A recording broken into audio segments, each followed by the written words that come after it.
जन्म से ही उसे वो फायदा मिला था जो दूसरों को नहीं मिलता। जो भी अर्थ फ्लेम वो चाहता, पिल वैली उसे दे देती। उसकी कोर फ्लेम में मार्शल हेवन कॉन्टिनेंट के हर अग्नि कल्टिवेटर की अर्थ फ्लेम का अंश था।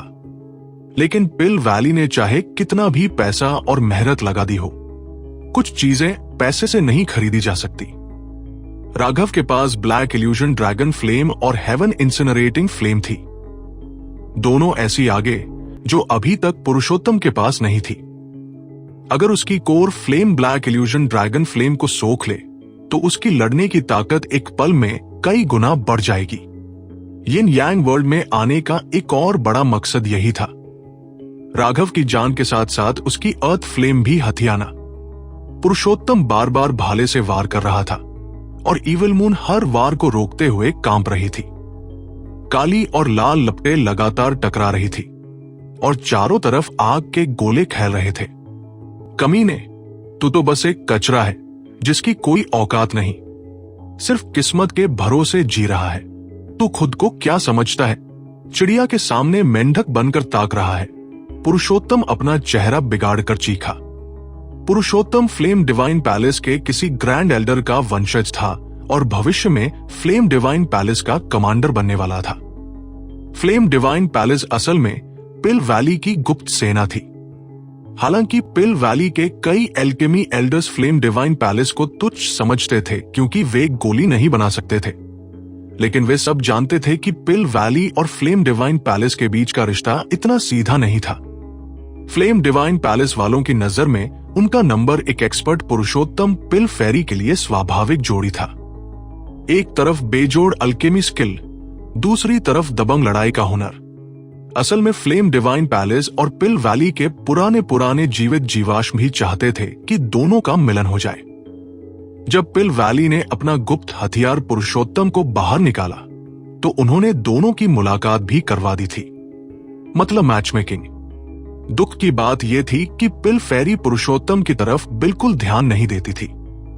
आखिरकार पुरुषोत्तम खुद ही अपना प्यार जताने लगा, लेकिन पिल फेरी ने उसे साफ मना कर दिया। पिल वैली में वो अपनी नरम स्वभाव के लिए मशहूर थी, लेकिन पुरुषोत्तम पहला शख्स था जिसे उसने इतनी सख्ती से ठुकराया। उसने सीधे कह दिया, मुझे फिर कभी परेशान मत करना। उस वक्त पुरुषोत्तम हैरान, गुस्से में और शर्मिंदा हो गया। वो खुद को सबसे बेहतरीन समझता था। उसने पूछा भी कि आखिर वो उसमें क्या कमी थी। पिल फेरी का जवाब बहुत सीधा था, मेरे लायक दुनिया में सिर्फ एक ही शख्स है, बाकी किसी की औकात नहीं कि मेरे साथ खड़ा हो सके। ये सुनते ही पुरुषोत्तम गुस्से से चला गया। उसे पता था कि पिल फेरी राघव की बात कर रही थी, क्योंकि पिल फेरी ने स्काईवुड डिवाइन पैलेस में राघव से मुलाकात की थी और उसे पिल वैली में हंगामा मचाने वाले ईशान के रूप में पहचान लिया था। उस वक्त अफवाहें थी कि पिल फेरी का दिल ईशान पर आ गया है। फिर जब पता चला कि ईशान असल में राघव है तो पूरे पिल वैली में हलचल मच गई। जेड लेक पैजेंट में राघव ने पिल फेरी को एक खूल दिया था और एक बेहद खूबसूरत और दर्द भरी प्रेम कहानी सुनाई थी। कहा जाता है कि पिल फेरी उस वक्त भावुक होकर रो पड़ी थी। शायद वो पूरी तरह राघव के प्यार में पड़ चुकी थी। ये अफवाहें सिर्फ बाहर नहीं, पिल वैली के अंदर भी चुपके चुपके चर्चा का विषय बनी हुई थी। आखिरकार एल्डर्स ने उन अफवाह फैलाने वालों को खूब डांटा और कुछ को तो पिल वैली से बाहर भी निकाल दिया। तभी जाकर वो चर्चा थमी। पुरुषोत्तम ने ये सब पहले सिर्फ अफवाहें समझकर सुना था, लेकिन जब पिल फेरी ने खुद इन बातों की पुष्टि कर दी तो उसका गुस्सा आसमान छू गया। उसने राघव को गालियां दी, कचरा, कायर, बेकार इंसान, जिसे वो एक हाथ से मार सकता है। पिल फेरी ने सिर्फ मुस्कुराकर चुप्पी साध ली। वो खामोश तिरस्कार पुरुषोत्तम के गुस्से पर और तेल डाल गया। इतना गुस्सा आया कि उसने पिल फेरी पर ही हमला कर दिया। कहा जाता है कि लड़ाई शुरू होते ही वैली मास्टर ने दोनों को अलग कर दिया और दोनों को डांटकर मामला रफा दफा कर दिया। लेकिन पुरुषोत्तम ये बात कभी नहीं भूला और आज वो शख्स उसके सामने खड़ा था जिससे वो सबसे ज्यादा नफरत करता था। शुरू में तो पुरुषोत्तम एक शांत और शक्तिशाली एक्सपर्ट का रोल निभा रहा था, लेकिन जैसे ही राघव ने पिल फेरी का नाम लिया, वो ज्वालामुखी की तरह फट पड़ा, मानो राघव ने उसके बाप को मार दिया हो। वो राघव को मारना चाहता था, लेकिन सिर्फ मारने से उसका गुस्सा शांत नहीं हो रहा था। उसे लग रहा था कि राघव को टुकड़े टुकड़े करके चबा डालना चाहिए। पिल फेरी वाला मामला उसके जीवन का सबसे बड़ा झटका था, जिसे वो आज भी स्वीकार नहीं कर पा रहा था। दोनों के भाला और तलवार बार बार टकरा रहे थे। हर टक्कर से आग की लहरें उठ रही थी। अब फैंटोम ब्लड लोकस्ट्स भी पास आने की हिम्मत नहीं कर रहे थे। वे दूर जाकर मंडरा रहे थे। एम्पायरियंस ये देखकर खुश हो गए। वे फैंटोम ब्लड लोकस्ट के घेरे में फंस गए थे और बाहर निकल नहीं पा रहे थे। अब वे युद्ध के किनारे पर खड़े थे जहां आग बहुत तेज थी। फैंटोम ब्लड लोकस्ट्स वहां आने की हिम्मत नहीं कर रहे थे, जबकि एम्पायरियंस उस गर्मी को सहन कर सकते थे। लाखों फैंटोम ब्लड लोकस्ट से लड़ने से ये कहीं ज्यादा सुरक्षित था। फैंटोम ब्लड लोकस्ट के आने के सिर्फ एक छोटी अगरबत्ती जितने समय में ही उनमें से 30 से ज्यादा मारे जा चुके थे। उनके शव गायब हो चुके थे और उनकी ह्यूमन स्पिरिट्स भी बुझ चुकी थी। कुछ भाग्यशाली लोग घेरा पूरा होने से पहले निकल भागे थे, लेकिन ज्यादातर नहीं निकल पाए। वे युद्ध के किनारे खड़े होकर राघव की लड़ाई देख रहे थे और साथ ही फैंटोम ब्लड लोकस्ट से सावधान भी रह रहे थे। लोग कहते थे कि पिल वैली अपनी असली ताकत छिपाकर रखी है। लगता है अफवाहें सच थी। ये पुरुषोत्तम पहले किसी को मालूम भी नहीं था, लेकिन इतना ताकतवर है। बिल्कुल, पिल वैली की ताकत बाहर वालों को क्या पता।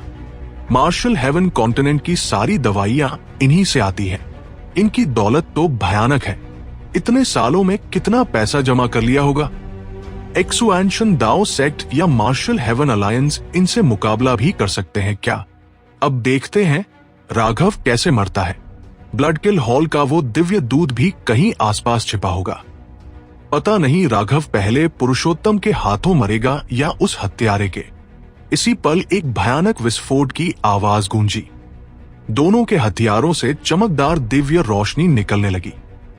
राघव के पीछे दिव्य रिंग जोर से हिली और उसकी आंखों में 5 तारे घूमने लगे। उसी पल इविल मून से काली लपटें लगातार निकल रही थी और उनमें एक अस्पष्ट ड्रैगन की चीख सुनाई दे रही थी। शीन भी अपनी पूरी ताकत झोंक रहा था। दोनों के हथियार फिर से टकराए। दोनों ही जोरदार धक्के से पीछे हट गए और हर एक ने ठीक 9 कदम चलकर खुद को थोड़ा अलग किया। जब राघव अपना 9वां कदम रख रहा था, तभी वो पूरी तरह संभला नहीं था कि अचानक उसने इविल मून को पीछे की तरफ घुमाकर एक जोरदार वार कर दिया। इविल मून से लपटें फूट पड़ी और ब्लडकिल हॉल का दिव्य दूत सीधा उड़ गया। भाग जा यहां से, शर्मनाक चीज, राघव ने ठंडी सांस के साथ कहा। और सच में वो हत्यारा फौरन गायब हो गया। हवा में कहीं भी उसका अतापता नहीं रहा। चारों तरफ खड़े एक्सपर्ट्स हैरान रह गए। कोई सोच भी नहीं सकता था कि राघव उस हत्यारे के छुपकर किए हमले को इतनी आसानी से संभाल लेगा।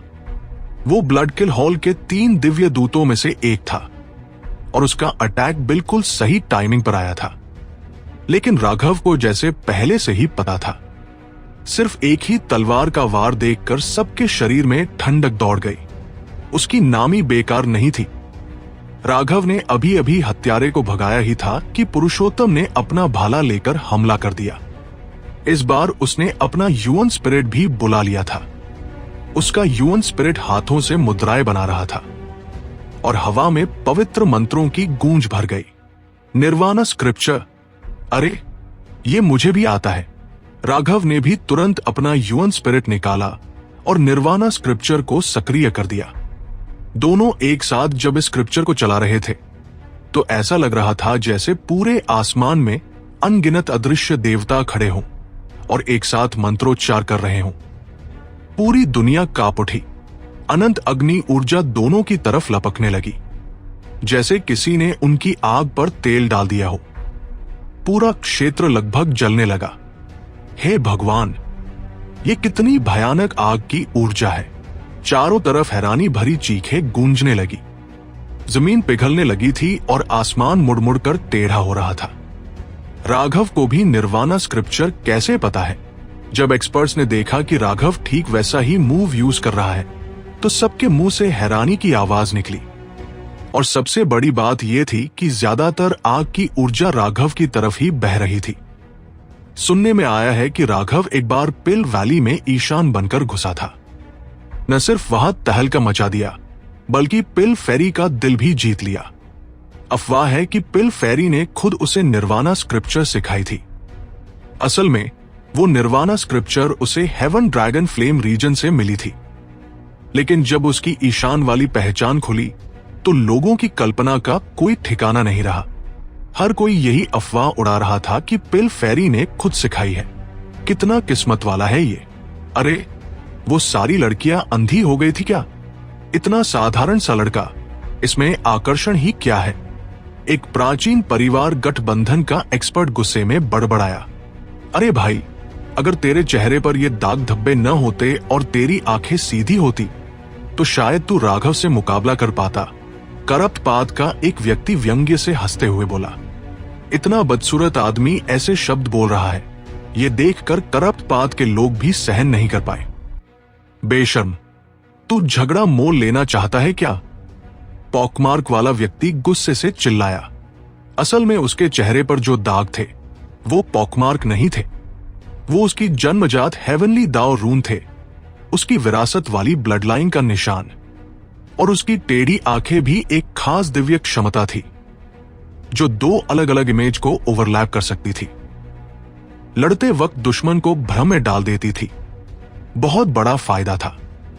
लेकिन करप्ट पाथ वाले ने ठीक उसी दो बातों पर उसका मजाक उड़ाया जिन पर वो सबसे ज्यादा नाज करता था।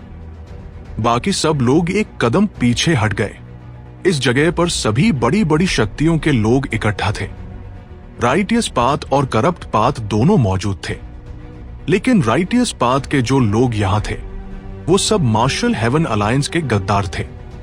जो लोग वफादार थे वो या तो भाग गए थे या मार दिए गए थे। इसी वजह से जब राघव यहां घुसा था तो राइटियस पाथ के सभी लोग उसे सतर्कता और यहां तक कि दुश्मनी भरी नजरों से देख रहे थे। जब आकाश में ये दोनों जोर जोर से लड़ रहे थे तभी लपटों के बीच एक तीसरी आकृति प्रकट हो गई। किसी पल में हत्यारे का छुपकर हमला फेल हो गया था और वो खुद घायल भी हो चुका था।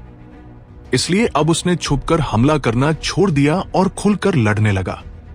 जो वो नहीं जानता था कि इससे पहले राघव ने हवा में एक दवा का चूरा बिखेर दिया था। वो चूरा पूरी तरह अदृश्य था, बिना गंध का, और किसी को नुकसान भी नहीं पहुंचाता था, लेकिन वो धीरे धीरे इंसान की त्वचा में समा जाता था। राघव अपनी मानसिक शक्ति से उस चूरे से जुड़ा हुआ था, इसलिए वो हत्यारे की सटीक लोकेशन जान लेता था और उसे गंभीर चोट पहुंचा सकता था। हत्यारे को भी एहसास हो गया कि कुछ गड़बड़ है, इसलिए उसने अब आमने सामने लड़ने का फैसला किया। उसका मैनिफेस्टेशन प्रकट हुआ और उसमें एक अजीब सी इमेज थी, जैसे किसी राक्षस की आंखें। हर बार जब वो तलवार घुमाता उन आंखों में अजीब रून्स चमक उठते और ठीक वैसे ही रून्स उसकी तलवार पर भी दिख जाते। उसकी हल्की तलवार का हर वार इविल मून को रोकने में सक्षम था। साफ था कि ये कोई गुप्त कला थी, वरना राघव की विस्फोटक ताकत को रोकना नामुमकिन था। मुझे उसे जिंदा चाहिए, पुरुषोत्तम ने जोर से चिल्लाकर हत्यारे से कहा। हत्यारे ने कोई जवाब नहीं दिया, न हाँ कहा न ना। उसकी मंशा क्या थी कोई नहीं जान सका। राघव ने इविल मून के एक वार से पुरुषोत्तम का भाला दूर कर दिया और उसी वक्त हत्यारे की तलवार से भी बच गया। फिर व्यंग्य से बोला, क्या मुझे थकाकर जिंदा पकड़ने का प्लान बना रखा है? तुम्हारी कल्पना शक्ति तो कमाल की है। अच्छा तो फिर दिखाओ ना, तुम्हारे पास कौन से ट्रम्प कार्ड हैं जो इतना घमंड कर रहे हो? राघव की दिव्य रिंग तेजी से घूमने लगी। उसके 108,000 तारे एक साथ फट पड़े। अचानक एक विशाल सुनहरा ड्रैगन टूथ जलती हुई रोशनी के साथ पुरुषोत्तम की तरफ बढ़ा। ड्रैगन की दहाड़ सुनाई दी। वो दांत तीर की तरह था। पलक झपकते ही पुरुषोत्तम के सामने पहुंच गया। पुरुषोत्तम चौंक गया।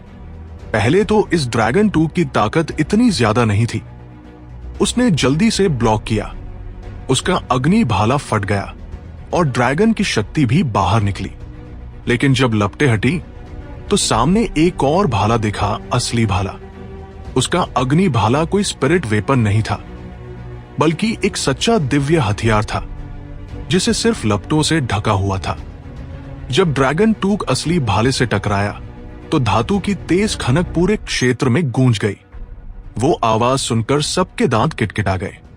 पुरुषोत्तम दूर तक उड़ गया। उसके चेहरे पर हल्का बदलाव आया। उसे उम्मीद नहीं थी कि ड्रैगन टूथ में इतनी ताकत होगी। राघव ने पुरुषोत्तम को पीछे धकेला ही था कि वो गुस्से में चीखा और इविल मून को घुमाकर पूरा जोर लगा दिया। Split the heavens 6, killing god void breaking slash. हत्यारे ने ठंडी सांस ली और उसकी तलवार से दिव्य प्रकाश फूट पड़ा। राघव का तलवार का निशान उस प्रकाश से टकराते ही टूट गया। उसके दोनों हाथ कांप उठे और मुंह से खून की एक धार निकल गई। साले, ये दिव्य हथियार की ताकत है, राघव ने मन ही मन गाली दी। हत्यारे ने अपने दिव्य हथियार की शक्ति जगा दी थी, इसलिए राघव को नुकसान हो रहा था। इविल मून अभी भी सोई हुई थी। वो उसी तरह मदद नहीं कर पा रही थी। इस हालत में लड़ना फायदेमंद नहीं था। राघव को खून थूकते देखकर देखने वाले सभी एक्सपर्ट्स मुस्कुरा दिए। उनकी नजरों में अब राघव के लिए भागना मुश्किल था। सबने चारों तरफ फैलकर युद्ध क्षेत्र को घेर लिया था ताकि उसे भागने का कोई मौका न मिले। राघव, अब तेरा कहीं भागने का रास्ता नहीं बचा। तेरा दिव्य हथियार तो सिर्फ सजावट का सामान है, पुरुषोत्तम हंसते हुए बोला। उसने ड्रैगन टूथ को दूर हटाया और अपना भाला राघव की तरफ भोंक दिया। इस बार उसके भाले पर खून जैसे रून्स चमक उठे और दिव्य शक्ति उफान मारने लगी। साफ था कि उसने इविल मून की कमजोरी समझ ली थी और उसका फायदा उठा रहा था। आमतौर पर ये एक्सपर्ट्स बिना मजबूरी के अपने दिव्य हथियार की शक्ति नहीं जगाते थे, क्योंकि वो नेदर पासेज एक्सपर्ट्स नहीं थे। दिव्य हथियार को सक्रिय करने में भारी मात्रा में आध्यात्मिक ऊर्जा लगती थी। साथ ही हथियार की मूल ऊर्जा भी खर्च होती थी।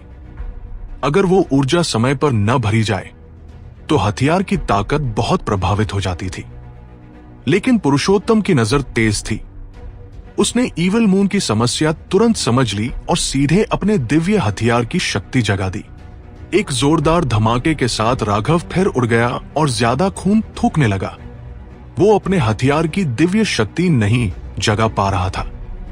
पीछे हटते हुए राघव ने जल्दी से ड्रैगन टूथ को पुरुषोत्तम के सामने भेजा, लेकिन पुरुषोत्तम ने भाले से उसे भी उड़ा दिया और फिर से हमला कर दिया। सबसे बुरी बात यह थी कि राघव के पीछे वो हत्यारा खड़ा था जिसकी तलवार से दिव्य प्रकाश निकल रहा था। आगे से एक दुश्मन, पीछे से दूसरा। अब बस पूरा जोर लगा देता हूं।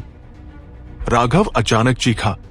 उसने पुरुषोत्तम के भाले को अनदेखा कर दिया और सीधा इविल मून को हत्यारे पर चला दिया, जैसे दोनों साथ मरने को तैयार हों। हत्यारे के होठों पर तिरस्कार भरी मुस्कान आ गई। उसने तलवार की रोशनी बदल दी और डिफेंस में आ गया। वो अपनी जान तो नहीं देने वाला था, बस राघव को रोकना था। फिर पुरुषोत्तम का हमला राघव की जान ले लेता।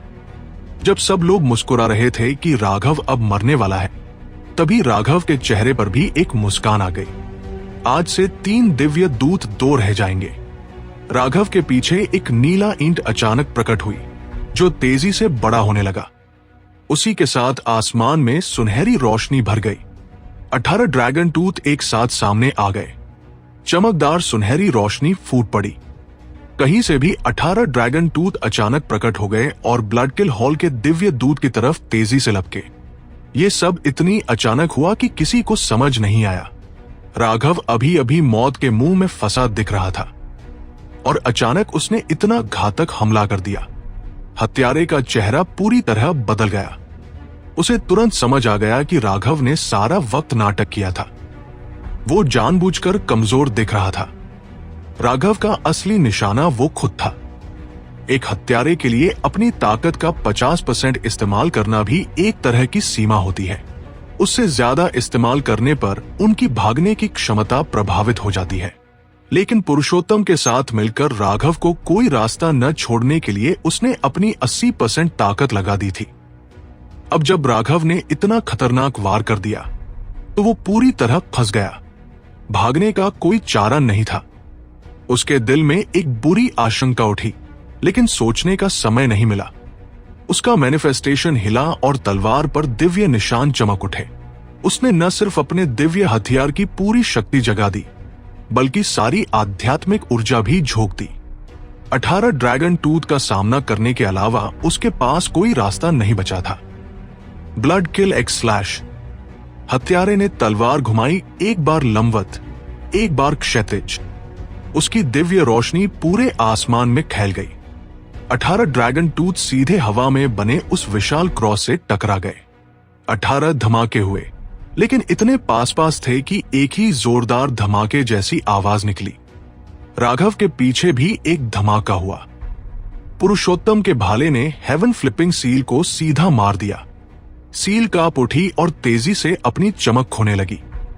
पुरुषोत्तम का हमला इतना जोरदार था कि सील की सारी ऊर्जा खत्म हो गई, लेकिन सील ने अपना काम कर दिया। बिना राघव को चिंता करने का मौका दिए उसने पुरुषोत्तम के हमले को रोक लिया था। ये बात ध्यान देने वाली थी कि हेवन फ्लिपिंग सील का आइटम स्पिरिट बाकी दिव्य हथियारों से अलग था। वो नया और स्वतंत्र था, इसलिए स्वतंत्र रूप से हमला कर सकता था। हेवन फ्लिपिंग सील ने पुरुषोत्तम को रोका, जबकि सुनहरे ड्रैगन टूथ फिर से हत्यारे की तरफ लौट आए। हत्यारे को सबसे ज्यादा झटका तब लगा जब उसे पता चला कि ये जो दिखने में इतने भयानक लग रहे थे, उतने ताकतवर दरअसल नहीं थे।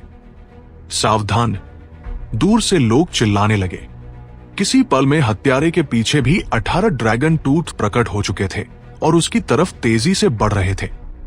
चेतावनी देने का कोई फायदा नहीं हुआ। हत्यारे को अभी अभी कुछ गड़बड़ महसूस हुई थी कि प्रतिक्रिया करने का समय ही नहीं मिला। उन 18 ड्रैगन टूथ ने उसे उसके ह्यूमन स्पिरिट समेत चूर चूर कर दिया। आखिरकार एक को तो मार ही लिया। राघव ने गहरी सांस ली। आखिरकार उसने उस फिसलने वाले हत्यारे को खत्म कर दिया था। हत्यारों को मारना सबसे मुश्किल काम होता है। एक बार असफल हो गए तो अगली बार और भी मुश्किल हो जाता है। वो एक ही चाल में 2 बार नहीं फंसते। ब्लड किल हॉल के दिव्य दूत की मौत ने सबको स्तब्ध कर दिया। ठीक उसी वक्त हुई जब राघव की जान जाने वाली थी। राघव ने हाथ बढ़ाकर हेवन फ्लिपिंग सील को पकड़ लिया। हत्यारे की तलवार को उड़ जाने दिया, क्योंकि उसे रोकने का समय नहीं था। फिर उसने ठंडी नजरों से उदास पुरुषोत्तम की तरफ देखा। पुरुषोत्तम जैसे किसी गरजते ज्वालामुखी की तरह था। उसके चारों तरफ लपटें उछाल मार रही थी। उसने भाला राघव की तरफ तानते हुए व्यंग्य से कहा, क्या तेरी सबसे बड़ी ताकत यही घिनौनी चालबाजी है? राघव ने शुरुआत से ही ये सब प्लान किया हुआ था। उसका असली टारगेट शुरू से ही वो हत्यारा था। उसे मारने के लिए 2 शर्तें पूरी करनी थी। पहली, उसे ऐसे फंसाना जहां वो भाग न सके, और दूसरी, उसे राघव को भागने से रोकने के लिए पास खींच लाना। ये सारी तैयारी राघव ने उसी एक मुश्किल लक्ष्य को मारने के लिए की थी। नहीं, घिनौनी चालबाजी की बात करें तो तुम्हारी पिल वैली से कौन मुकाबला कर सकता है? पूरा महाद्वीप तुम्हारी साजिशों में फंसा हुआ है। मेरी तो बात ही क्या, राघव ने कहा। वो हत्यारा तो काफी दुखी होगा। मरने से पहले अपनी असली ताकत भी नहीं दिखा पाया। क्या तुम भी उसी राह पर चलोगे? सच तो यह था कि न तो पुरुषोत्तम और न ही ब्लड किल हॉल का हत्यारा अपनी असली ट्रम्प कार्ड यूज कर पाया था। इतने सारे लोगों के सामने कोई भी अपनी असली ताकत दिखाना नहीं चाहता था। इसलिए ब्लड किल हॉल का हत्यारा मरते वक्त जरूर बहुत खिन्न रहा होगा। पिछली बार राघव की चाल आयुष और ट्रू इमोर्टल अनंत के खिलाफ काम नहीं आई थी। उसके बाद उसने फैसला किया था कि अब चालबाजी पर भरोसा नहीं करेगा। लेकिन लगता है आसमान उसे बार बार चालबाजी की तरफ धकेल रहा था। हत्यारे को मारना इतना आसान नहीं था, लेकिन इस बार भाग्य से कामयाबी मिल गई। आजा, अब असली लड़ाई शुरू होती है। अगर पिल वैली का एक और मूर्ख काटने में कामयाब हो गया तो मैं सेलिब्रेट करने के लिए एक ड्रिंक जरूर करूंगा। राघव ने ईविल मून को कंधे पर रख लिया। उसके चारों तरफ 36 ड्रैगन टूथ घूम रहे थे। अज्ञानी घमंडी कहीं का, तू तो बस एक नीच कचरा है। क्या तू खुद को मुझसे तुलना करने लायक समझता है? हत्यारे की मौत के बावजूद पुरुषोत्तम के चेहरे पर जरा भी बेचैनी नहीं थी। लगता था उसे कोई फर्क ही नहीं पड़ा। बोलते हुए उसके माथे पर एक दिव्य रून उभर आया। जैसे ही वो दिव्य रून दिखा, उसके मैनिफेस्टेशन पर एक मूर्ति का सिर प्रकट हुआ और उसी पर भी वो दिव्य निशान था। मूर्ति के सिर वाले रून में आग लग गई। वो आग तेज होती गई और एक भयानक दबाव चारों तरफ फैलने लगा। राघव, जैसे तू एक भिखारी है, तुझे 1000 साल भी दे दो तो तू अपनी कमी पूरी नहीं कर पाएगा। भिखारी सोना देख ले तो भी कभी महान नहीं बन सकता। पुरुषोत्तम की आभा बदल गई। उसमें एक पवित्र और दिव्य छाप आने लगी। उसके चारों तरफ की लपटें और भी तेज हो गई। राघव समझ गया कि ये दबाव पुरुषोत्तम का अपना नहीं, बल्कि उसके पूर्वजों का था। उसके पीछे वाला मैनिफेस्टेशन शायद उसके परिवार की विरासती कला थी। ये एक फाउंडेशन था। राघव के पास सच में ऐसा कोई फाउंडेशन नहीं था। आखिरकार पुरुषोत्तम की विरासत हजारों साल पुरानी थी, जबकि राघव के पास कुछ भी नहीं था। इसमें महानता कहाँ है? अपने पूर्वजों की बची खुची चीजों पर निर्भर रहकर तू खुद को महान समझता है। अच्छे शब्दों में कहें तो तूने अपने पूर्वजों की विरासत पाई है, लेकिन दूसरे तरीके से कहें तो तू उन पर आश्रित है। दिन रात उन्हें परेशान कर रहा है।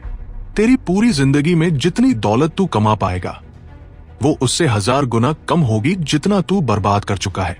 बाकी सब छोड़, कम से कम भिखारी को जीने के लिए भीख तो मांगनी पड़ती है। तूने अपने घर के लिए क्या किया है? बस घर में छुपकर सालों तक बैठा रहा और उनकी दौलत को इंसानी मल में बदलता रहा। पुरुषोत्तम के माथे पर एक नस फड़क उठी। राघव के शब्द उसके दिल में तीर की तरह चुभ रहे थे। उसके पास कोई जवाब नहीं था, क्योंकि ये सालों से फ्लेम डिवाइन पैलेस ने उसे छुपाकर रखा था और परिवार में ही उसकी खेती हो रही थी। राघव ने ठीक कहा था। पुरुषोत्तम ने अनगिनत संसाधनों का इस्तेमाल किया था। सिर्फ इसी भारी भरकम संसाधनों के कारण वो जैसे एक्सपर्ट पैदा हुआ था। बकवास। मैं फ्लेम डिवाइन पैलेस का नंबर एक जीनियस हूं और उसका वारिस। पिल वैली ने मुझे चुना है।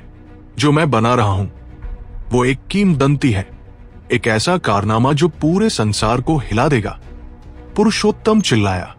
उसके चारों तरफ की लपटें और भी तेज होती गई। घमंड करना बंद कर। यिन यांग वर्ल्ड से जिंदा निकलने के लिए भी तुझे अपने पूर्वजों की रक्षा पर निर्भर रहना पड़ेगा। मैं तुझे कोई किंवदंती बनाने का मौका नहीं दूंगा, राघव ने कहा। अचानक पुरुषोत्तम के मैनिफेस्टेशन में वो मूर्ति हिली। उसके माथे वाला जलता रून पूरे शरीर में फैल गया और सारी लपटें विस्फोटक रूप से बढ़ गई। मूर्ति अचानक गायब हो गई और उसकी जगह एक द्वार प्रकट हो गया। द्वार धीरे धीरे खुला। अंदर आग का समंदर था। पुरुषोत्तम के शरीर से आग का एक विशाल स्तंभ निकला। आसपास का पूरा क्षेत्र आग का क्षेत्र बन गया। हेवनली दाओस चीखते हुए इस क्षेत्र से बाहर धकेल दिए गए। ये अब आग की दुनिया बन चुकी थी और इस दुनिया में पुरुषोत्तम राजा था। Paragon art. ये एक फ्लेम पैरागॉन आर्ट है। चारों तरफ हैरानी भरी चीखें गूंज उठीं। सिर्फ पैरागॉन आर्ट ही इतना भयानक माहौल पैदा कर सकती थी। पैरागॉन आर्ट के साथ उससे कौन लड़ सकता है? राघव अब पक्का मर गया। पूरा एपिसोड सुनने के लिए अभी डाउनलोड करें हमारा नॉवल सीरीज ऐप।